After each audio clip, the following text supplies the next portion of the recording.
अमृत 2.0 योजनेअंतर्गत शहरात पाणी पुरवठा आणि मलनिस्सारण पाईपलाईन टाकण्यासाठी विविध भागात मोठ्या प्रमाणावर रस्ते खोदण्यात आले आहेत। परंतु हे काम नियोजन शून्य पद्धतीने सुरू असल्याने संपूर्ण शहरात खड्ड्याचे साम्राज्य निर्माण झाले आहे।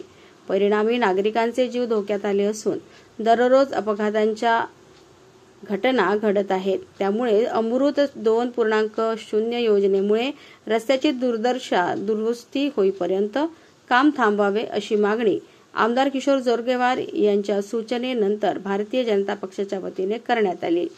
भारतीय जनता पक्षाचे महानगर अध्यक्ष सुभाष कासनगोट्टीवार यांच्या नेतृत्वात भारतीय जनता पक्षाच्या शिष्टमंडळाने मनपा आयुक्त यांची भेट घेत त्यांना सदर मागणीचे निवेदन दिले।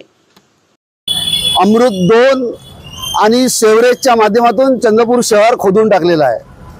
अमृत 1 झालं, लोकांना पाणी मिळत नाही, पुढे पाईपलाईन टाकली तर कनेक्शन आहे तर पाणी मिळत नाही, आणि रोड खोदून ठेवले तर त्याचं बुजवलं नाही आणि जीएसबी किंवा कॉन्क्रिटीकरण केलं नाही।